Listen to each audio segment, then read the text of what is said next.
Hi friends, ಜಾನ್ವಿಸ್ ಕಿಚನ್ಗೆ ಸ್ವಾಗತ. ವಾಸವಿ ಜಯಂತಿಗೆ ತಂಬಿಟ್ಟಿನ ದೀಪ ಹೇಗೆ ಮಾಡೋದು ಅಂತ ಇವತ್ತಿನ ವಿಡಿಯೋಲಿ ನೋಡೋಣ. ತುಂಬ ಸಿಂಪಲಾಗಿ ಮಾಡ್ಕೋಬೋದು. 1 ಲೋಟದ ಅಕ್ಕಿನ ಇಡೀ ರಾತ್ರಿ ನೆನೆಸಿಡಬೇಕಾಗತ್ತೆ. ನಾನು ಈ ಚಿಕ್ಕ ಲೋಟದಲ್ಲಿ ಅಕ್ಕಿ ತಗೊಂಡಿದ್ದೀನಿ.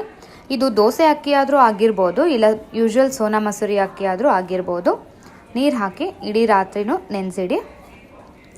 ಬೆಳಗ್ಗೆ ನೋಡಿ ನೆಂದಾಗಿದೆ, ಅಕ್ಕಿ ಮೆತ್ತಗಾಗಿದೆ. ಇದನ್ನು ನೀರೆಲ್ಲ ಬಗ್ಗಿಸ್ಬಿಟ್ಟು ಒಂದು ಕಿಚನ್ ಟವಲ್ ಮೇಲೆ ಒಣಗಿಸ್ಬೇಕು. ಮಾಯಿಶ್ಚರ್ ಕಂಟೆಂಟ್ ಎಲ್ಲ ಹೊಟ್ಟೋಗ್ಬೇಕು. ಇದರಿಂದ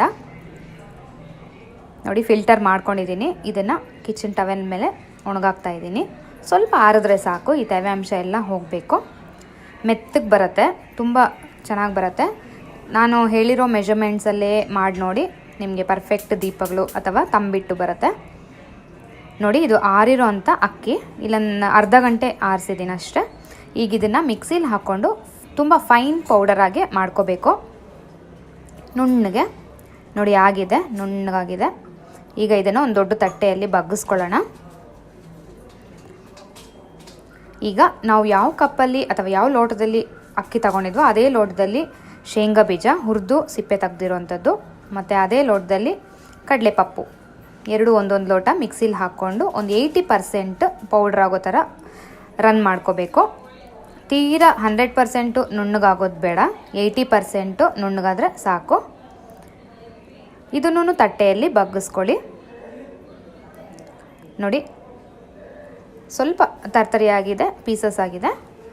ಈಗ ನಾವು ಫಸ್ಟ್ ಅಕ್ಕಿ ಹಿಟ್ಟು ಮಿಶ್ರಣ ಮಾಡ್ಕೊಂಡಿದ್ವಲ್ಲ, ಅದರೊಳಗಡೆ 1 ಸ್ಪೂನ್ ಎಳ್ಳನ್ನು ಹುರ್ಕೊಂಡಿರೋದು ಇದಕ್ಕೆ ಸೇರಿಸ್ಕೋಬೇಕು. ಇದಕ್ಕೆ 2 ಸ್ಪೂನು ಒಣ ಕೊಬ್ಬರಿ ತುರಿ ಅದು ಹಾಕ್ಕೊಳ್ಳೋಣ. ಈ ಎಲ್ಲದನ್ನು ಚೆನ್ನಾಗಿ ಮಿಕ್ಸ್ ಮಾಡಿ ಪಕ್ಕಕ್ಕಿಡಬೇಕು. ಈಗ ಬೆಲ್ಲದ ಪಾಕ ಮಾಡ್ಕೊಳ್ಳೋಣ. ಬೆಲ್ಲ 1.5 ಲೋಟದಷ್ಟು ಹಾಕಬೇಕು. ಅಕ್ಕಿ ಯಾವ ಲೋಟದಲ್ಲಿ ಹಾಕಿದ್ದೀವೋ ಅದರಲ್ಲಿ 1.5 ಲೋಟದಷ್ಟು ಬೆಲ್ಲ, ಅರ್ಧ ಲೋಟದಷ್ಟು ನೀರು ಕಮ್ಮಿನೇ ಸಾಕಿದ್ದಕ್ಕೆ. ಮೀಡಿಯಮ್ ಫ್ಲೇಮಲ್ಲಿ ಈ ಬೆಲ್ಲ ಎಲ್ಲ ಕರಗೋವರೆಗೂ ಸ್ಟಿರ್ ಮಾಡ್ತಾ ಇರಬೇಕು. ಇದು ಬೆಲ್ಲ ಎಲ್ಲ ಕರಗಿ ಚೆನ್ನಾಗೆ ಬಾಯ್ಲ್ ಆಗಿ ದಪ್ಪ ಆಗಬೇಕು. ತೋರಿಸ್ತೀನಿ ನೋಡಿ, ಎಲ್ಲ ಕರಗಿದೆ ನೋಡಿ. ಈ ಕನ್ಸಿಸ್ಟೆನ್ಸಿ ಬಂದರೆ ಸಾಕು. ಸ್ಟವ್ ಆಫ್ ಮಾಡಿಬಿಟ್ಟು ಇಟ್ಕೊಳ್ಳಿ. ಈಗ ನಾವು ಕಲಸಿಟ್ಕೊಂಡಿರೋ ಹಿಟ್ಟಿಗೆ ಒಂದು 3-4 ಸ್ಪೂನಷ್ಟು ತುಪ್ಪ ಹಾಕಿ ಕರಗಿರೋವಂಥದ್ದು ಚೆನ್ನಾಗಿ ಮಿಕ್ಸ್ ಮಾಡಬೇಕು. ವಾಸವಿ ಜಯಂತಿ ದಿನ ನಾವು ನಮಗೆ ಶ್ರೇಷ್ಠನೇ ವೈಶ್ಯರಿಗೆ, ಆರ್ಯ ವೈಶ್ಯರಿಗೆ ಈ ತಂಬಿಟ್ಟಿನ ದೀಪ ಮಾಡಿಕೊಂಡು ದೇವರಿಗೆ ಆರತಿ ಮಾಡ್ತಾರೆ.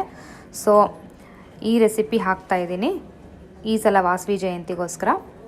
ಈಗ ಹಿಟ್ಟಿಗೆ ಬೆಲ್ಲದ ನೀರು ಕರಗಿಸ್ಕೊಂಡಿದ್ವಲ್ಲ ಅದನ್ನು ಫಿಲ್ಟರ್ ಮಾಡಿಕೊಂಡು ಚಪಾತಿ ಹಿಟ್ಟಿನ ಹದಕ್ಕೆ ಕಲಿಸ್ಕೋಬೇಕು. ಎಕ್ಸಾಕ್ಟ್ ಮೆಜರ್ಮೆಂಟ್ಸ್ ಕೊಟ್ಟಿದ್ದೀನಿ. ಸೊ ನಾವು ಮಾಡ್ಕೊಂಡಿರೋ ಬೆಲ್ಲದ ಪಾಕ ಎಲ್ಲನೂ ಯೂಸ್ ಆಗುತ್ತೆ ಈ ಹಿಟ್ಟಿಗೆ. ಮೆಲ್ಲಿಗೆ ಪಾಕ ಹಾಕ್ಕೊಂಡು ಕಲಿಸ್ಕೊಳ್ಳಿ. ಬಿಸಿ ಇರುತ್ತೆ ಪಾಕ, ಸೊ ಹುಷಾರು. ಕೈ ಮಿಕ್ಸ್ ಮಾಡ್ತಾ ಉಂಡೆ ಆಕಾರಕ್ಕೆ ಬರಬೇಕಿದು ಚಪಾತಿ ಹಿಟ್ಟಿನ ಹದಕ್ಕೆ. ತುಂಬ ಮೆತ್ತಗಿರುತ್ತೆ, ನೀವು 2-3 ದಿನವೂ ಇಟ್ಕೋಬೋದು. ಹಸಿ ಕೊಬ್ಬರಿ ಚೂರುಗಳ ಜೊತೆ ಈ ದೀಪ ತಿಂದರೆ ತುಂಬ ಬೊಂಬಾಟಾಗಿರುತ್ತೆ. ನೋಡಿ, ಎಲ್ಲ ಕಲಸಿಟ್ಕೊಂಡಾಗಿದೆ. ಈ ಹದ ಇದ್ದರೆ ಸಾಕು. ಈಗ ಚಿಕ್ಕ ಚಿಕ್ಕ ಉಂಡೆ ಎತ್ಕೊಂಡು ದೀಪದ ಆಕಾರಕ್ಕೆ ಮಾಡ್ಕೋಬೇಕು. ಇದು ಶೇಪು ನಿಮ್ಗೆ ಹೆಂಗೆ ಇಷ್ಟನೋ ಹಂಗೆ ಮಾಡ್ಕೋಬೋದು. ಇಲ್ಲಿ ನಾನು ಯೂಶ್ವಲಾಗಿ ದೀಪ ಹೇಗೆ ಮಾಡ್ತೀವೋ ಆ ಶೇಪು ತೋರಿಸ್ತಾ ಇದ್ದೀನಿ. 4 ಸೈಡ್ಸ್ ಹಿಂಗೆ ಮಾಡಿಬಿಟ್ಟು ಮೇಲೆ ಒಂದು ಹೋಲ್ ಇಡಬೇಕು. ಬತ್ತಿ ಇಟ್ಟು ತುಪ್ಪ ಹಾಕೋಕ್ಕೆ. ನೋಡಿ, ಶೇಪ್ ಎಲ್ಲ ನೋಡ್ಕೊಳ್ಳಿ. ನೋಡಿ ಎಷ್ಟು ಮೆತ್ತಗಿದೆ ಅಂತ. ಇದು ಸ್ವಲ್ಪ ಹೊತ್ತಾದಮೇಲೆ ಆರುತ್ತೆ, ಸ್ಟಿಫ್ ಬರುತ್ತೆ ಶೇಪು. ಹಿಟ್ಟು ನೋಡಿ ಎಷ್ಟೊಂದು ಮೆತ್ತಗಿದೆ ಅಂತ. ನೋಡಿದ್ರಲ್ಲ ಫ್ರೆಂಡ್ಸ್, ತಂಬಿಟ್ಟಿನ ದೀಪ ವಾಸವಿ ಜಯಂತಿಗೋಸ್ಕರ ಹೇಗೆ ಮಾಡ್ಕೋಬೋದು ಅಂತ. ಇದಕ್ಕೆ ನೀವು ಕುಂಕುಮ ಇಟ್ಕೊಂಡು ಬತ್ತಿ ಇಟ್ಕೊಂಡು ಅಂಟಿಸ್ಕೊಂಡು ಆರತಿ ಮಾಡ್ಬೋದು. ನನ್ನ ವಿಡಿಯೋ ನಿಮ್ಗೆ ಅರ್ಥ ಆಯಿತು, ಇಷ್ಟ ಆಯಿತು ಅಂದ್ಕೊತೀನಿ. ನನ್ನ ಚಾನಲ್ಗೆ ನೀವು ಸಬ್ಸ್ಕ್ರೈಬ್ ಮಾಡಿಕೊಂಡು ಎಲ್ಲ ವೀಡಿಯೋಸ್ನೂ ನೋಡಿ, ಲೈಕ್ ಮಾಡಿ, ಶೇರ್ ಮಾಡಿ, ಕಮೆಂಟ್ ಮಾಡಿ.